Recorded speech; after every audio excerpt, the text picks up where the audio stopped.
नमस्कार, सुस्वागत।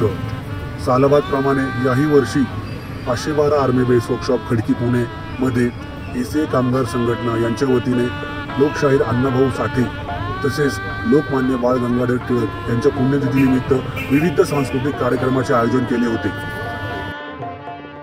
The voice of melody या ऑर्केस्ट्राचा सुगम संगीताचा कार्यक्रम सादर झालेला आहे।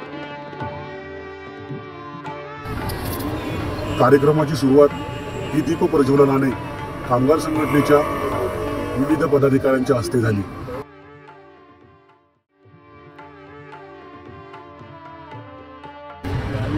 एसीए संघटनेच्या वर्क्स कमिटीने कामगारांच्या मनोरंजनासाठी व्हॉइस ऑफ ग्रुप मेलेडी या ऑर्केस्ट्राचे आयोजन केले होते की ज्यामध्ये बेस वर्कशॉपच्या कामगारांनीही उत्स्फूर्तपणे सहभाग घेतला आणि कार्यक्रमाची शोभा वाढवली।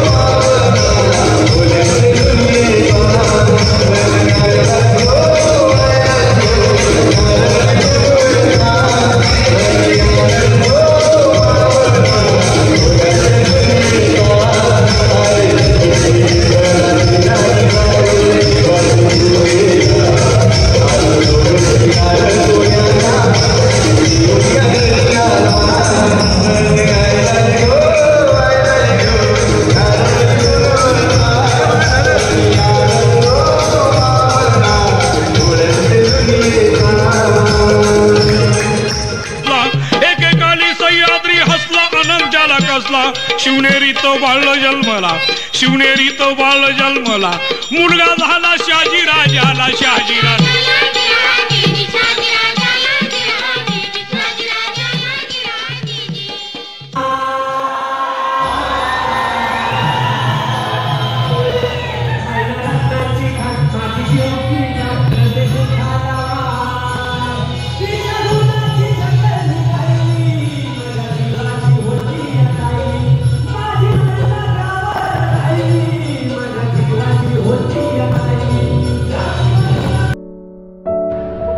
तसेच लोकशाहीर अण्णाभाऊ साठे यांच्या साहित्याचा गाढा अभ्यासक असणारे प्रसिद्ध व्याख्याते जगदीश ओव्हाळ यांनी कामगारांना खूप सारं मार्गदर्शन केलं, ज्यामध्ये अण्णाभाऊंच्या मैना गावाकडे राहिली या गाण्याचे खरे महत्त्व हे त्यांनी विस्तृत स्वरूपात सांगितलं।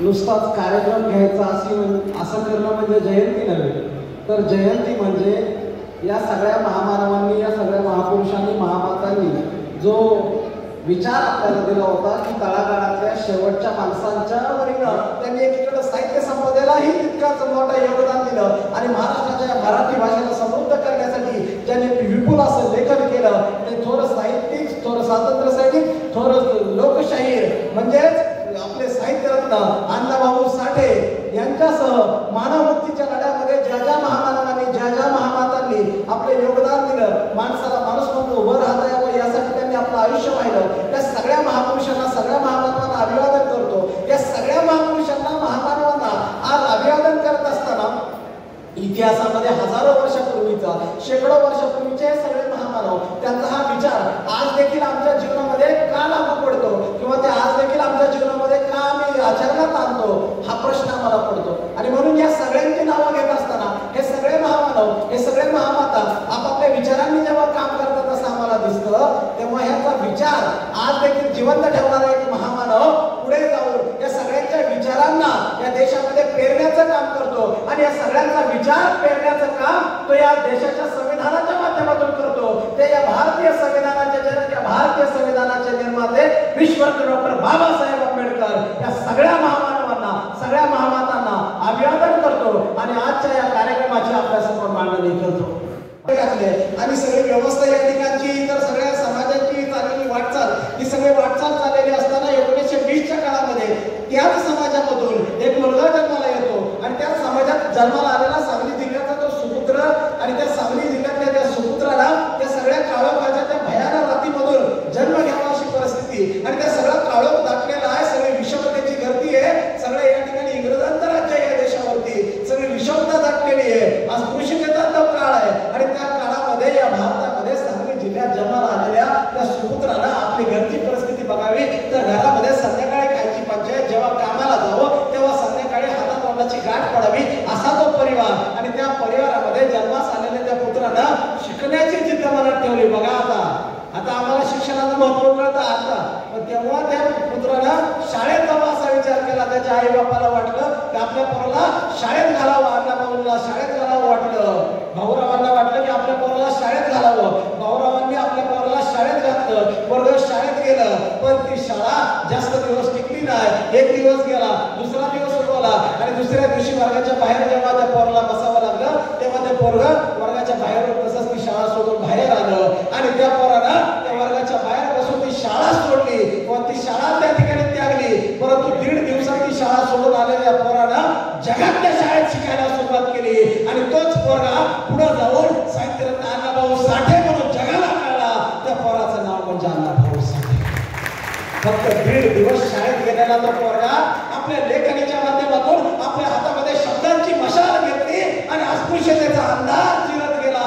तो अस्पृश्यतेचा अंधार चिरणारा तो साहित्यिक, ते लोकशाहीर म्हणजे साहित्यरत्न अण्णाभाऊ साठे. ते आपल्या शिक्षणात आडवी येता कामा नये. ते अण्णाभाऊंनी करून दाखवलं. अण्णाभाऊ शिकून दाखवतात. एवढंच नाही माझ्या बांधवांनो, अण्णाभाऊ साठे हे जेव्हा पुढे लिहितात आहे, गातात आहे, तेव्हा अण्णाभाऊ साठेंनी एक सिद्धांत मांडला. ते आपल्याकडे एक सिद्धांत होता काय की पृथ्वी म्हणजे ही पृथ्वी शेष नागाच्या मस्तकावर तरलेली आहे. बघा काळ कधीचा अण्णाभाऊंचा 19व्या शतकामध्ये. आणि तेव्हा आपल्याकडे ही एक दंतकथा होती. पृथ्वी शेष नागाच्या मस्तकावर तरलेली आहे आणि शेष नागाच्या मस्तकावर तरलेली पृथ्वी तो हलला की आपल्याकडे भूकंप होतो, त्याच्या डोळ्यातनं पाणी आलं की पाऊस पडतो. म्हणजे हे दंतकथा आपल्याला सांगितल्या होत्या. अण्णाभाऊ बघा 1.5 दिवस शाळेत गेलेला माणूस किती विज्ञानवादी आहे हे आम्हाला यातून कळतं. अण्णाभाऊ साठे तेव्हा दलित साहित्य संमेलनाचे अध्यक्ष होतात आणि आपल्या त्या दलित साहित्य संमेलनाच्या अध्यक्ष पदावरून अण्णाभाऊ साठे आपल्या भाषणात सांगतात की पृथ्वी ही जी पृथ्वी आहे ही पृथ्वी इथल्या कोणाच्या हातावर तरलेली आहे तर ही पृथ्वी ही कष्टकरी कामगार बहुजनांच्या स्त्रियांच्या महिलांच्या हातावर तरलेली आहे. पृथ्वी शेषाच्या मस्तकावर नव्हे तर ती कामगारांच्या तळहातावर तरलेली आहे. हे सांगणारे साहित्यरत्न अण्णाभाऊ साठे हा नवा विज्ञानवादी विचार मांडतात. तो विज्ञानवादी विचार मांडणारे अण्णाभाऊ साठे आम्हाला आणि जग त्यांना ओळखायला लागलं. माझ्या बांधवांनो आता आपल्याला असं वाटतं की 30 सेकंदाच्या त्या रील्स मधून हिरो जन्माला येतो. कारण आज एका क्लिकवरती जग एका क्लिकवरती आलेलं इंटरनेटवरती जगात तुम्ही तुमचा व्हिडिओ कुठेही पाठवू शकता. आता इथे जर एखादा लाईव्ह केला तर माझा हा कार्यक्रम अमेरिकेतला एखादा माणूस बघू शकतो. जग जवळ आता आलं असं आम्हाला वाटतं. पण बांधवांनो आजपासून 100 वर्ष आधी जेव्हा अण्णाभाऊ साठे लिखाण करतायत, कुठलाही मीडिया नाहीये, कुठलाही इंटरनेट नाहीये, कोणाच्या हातात मोबाईल नाहीये, कुणीही काही फॉरवर्ड करत नाहीये की बाबा अण्णाभाऊ साठे दुसऱ्या देशात कळावेत अशी कोणती परिस्थिती नाहीये. ज्या घरामध्ये खायला मिळत नाहीये त्या घरात जन्माला आलेले अण्णाभाऊ साठे त्या काळामध्ये लिखाण करतात. त्या काळात पोवाडे म्हणतात, डबावर हात टाकतात, डब गाजवतात, सभा गाजवतात आणि डब आणि सभा गाजवणाऱ्या त्या अण्णाभाऊ साठेंना रशियाचा पंतप्रधान राष्ट्रपती निमंत्रण देतो की तुम्ही आमच्या भेटीला या. आणि त्या काळामध्ये जगाने ओळखलेला महान कलावंत महान साहित्यिक म्हणजे साहित्यरत्न लोकशाहीर अण्णाभाऊ साठे. हे लोकशाहीर 19व्या शतकामध्ये छत्रपती शिवाजी महाराजांचा पोवाडा भारताच्या बाहेर जाऊन जाणारा पहिला शिवशाहीर म्हणजे साहित्यरत्न अण्णाभाऊ साठे हे आम्हाला कळलं. हे अण्णाभाऊ साठे जाती धर्माच्या पंथाच्या पलीकडे कळले पाहिजे. नाहीतर आमच्याकडे कसं झालंय आता अण्णाभाऊ साठे म्हणलं की मातंगाचे, आंबेडकर म्हणले की बौद्धांचे, शिवाजी महाराज म्हणलं की मराठ्यांचे, महात्मा फुले म्हणलं की माळ्यांचे. मग ते त्यांच्याच लोकांनी आयोजित करायचं, ते आल्यावर त्यांच्यावरच बोलायचं, आल्यावर दुसरं काय नाही बोलायचं, त्यांच्या एका वेळेने बोलायचं. अरे आम्हाला आधी हे कळलं पाहिजे की अरे हे सगळे महामानव त्यांच्या आयुष्य हातात काम करतात आयुष्यभर, ते आपल्या जातीसाठी काही करत नाही. अण्णाभाऊ साठेंनी मातंगांसाठी कुठलंच काम केलं नाही. अण्णाभाऊ साठेंनी या सगळ्या माणसांसाठी लिहिलं, या महाराष्ट्रासाठी लिहिलं. महाराष्ट्र स्वतंत्र व्हावा यासाठी अण्णाभाऊ साठेंचा जीव तुटला. यासाठी अण्णाभाऊ साठेंनी संयुक्त महाराष्ट्राच्या लढ्यामध्ये योगदान दिलं. आंबेडकरांनी या देशासाठी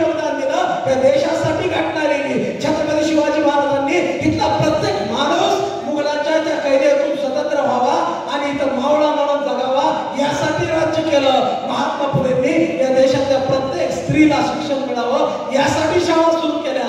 यांची लढाई जातीसाठी नव्हती, यांची लढाई इथल्या माणसांसाठी होती. पण आम्ही अपडेट झालो, आम्ही शिकलो, आम्हाला वाटायला लागलं आम्ही लय शहाणे झालो आणि आम्ही काय केलं, या सगळ्यांना यांच्या जातीत वाटून घेतलं. मी इथं का बोलतोय, इथं शिकलेला प्रत्येक माणूस शिकलेला आहे. मला वाटतं की माझा हा विचार तुम्ही इथून बाहेर गेल्यानंतर आणखी 10 लोकांना सांगावा, तुमच्या पुढच्या मित्रांपर्यंत जावा. ह्या सगळ्या महापुरुषांचं कार्य हे एका जातीसाठी नाहीये, एका पंथासाठी, एका वर्गासाठी नाहीये, तर त्यांचं कार्य हे त्या अखंड भारतासाठी, प्रत्येक माणसासाठी, माणसाला माणूस म्हणून उभं करता यावं यासाठीचं काम आहे. ते कार्य आम्हाला उस आपकी बांधिल उसी की साथ नहीं है, तो आप उससे आगे चल के ये देश मेरा है, ये देश कभी मिटना नहीं चाहिए, इस देश का हर एक नागरिक सुरक्षित रहना चाहिए. इस देश के हर एक नागरिक की सुरक्षा के लिए अपनी जान दांव पे लगाने का अगर कोई जिगर रखता है तो ये मेरे सामने बैठे हुए ये सब वो लोग हैं जो इस देश के लिए अपनी जान भी न्यौछावर करते. आज उनके सामने आके अण्णाभाऊ साठे जी, लोकमान्य तिलक जी, जिन्होंने इस देश के लिए अपना प्राण त्याग दिया, इन सब महापुरुषों का इतिहास रखना ये बहुत बड़ी कामयाबी मेरे जीवन. छत्रपति शिवाजी महाराज का, लोकशाहीर अण्णाभाऊ जी साठे, लोकमान्य तिलक, इन सभी को अभिवादन करता हूँ. आप सभी को इनकी जयंती की बहुत बहुत बधाइयाँ देता हूँ. आपने मुझे इस मौके पे इनवाइट किया, इसलिए आपकी इस कमेटी का मैं बहुत बहुत आभार व्यक्त करता हूँ, शुक्रगुजार हूँ और मैं अपनी बात को पूर्ण विराम देता हूँ. जय भीम, जय संविधान, जय जिजाऊ, जय शिवराय. धन्यवाद पवार साहब. सच में आज आपने यहाँ वातावरण को कहते ना जागृत कर दिया है. एक बार और इनके लिए तालियां बजा दीजिए. हम लोग हर साल ये क्यों मनाते हैं दोस्तों? क्योंकि 30 से 40 मिनट में किसी भी महापुरुष की जीवनी के बारे में हमें पता है. हर बार हमें नए वक्त जब आते हैं तो हर बार हमें नई जानकारी मिलती है. इसीलिए ये हमारा कल्चर है और इसको हम आगे भी ऐसे ही शुरू रखते हैं और ये आगे भी शुरू ही रहेगा. और पवार साहब आए, बहुत अच्छा लगा. अब आज के कार्यक्रम के अध्यक्ष माननीय एडम साहब को मैं अनुरोध करूंगा कि सर इस अवसर पर आप हम सब लोग जो यहाँ बैठे हैं वो ने ये जो बच्चे आए हैं इतनी दूर से वो हैं. तो सबसे पहले मैं आप सभी की तरफ से छोटे बच्चों का स्वागत करता हूँ.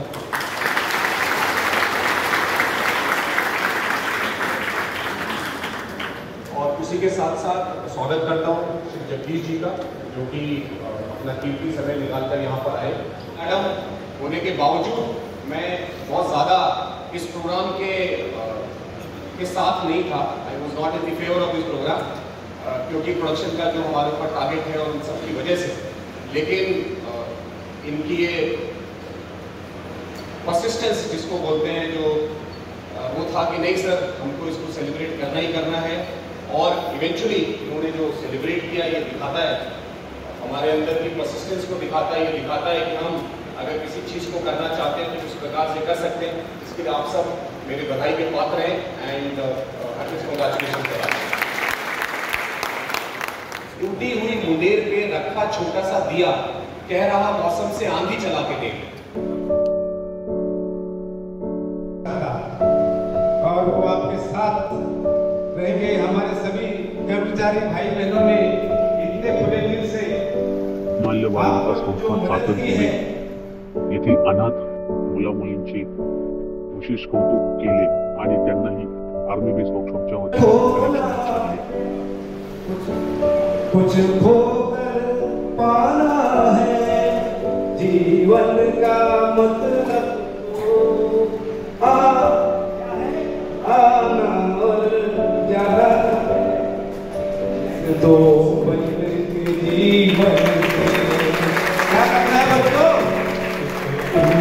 पुरानी है जिंदगी और कुछ भी नहीं, तेरी मेरी कहानी है.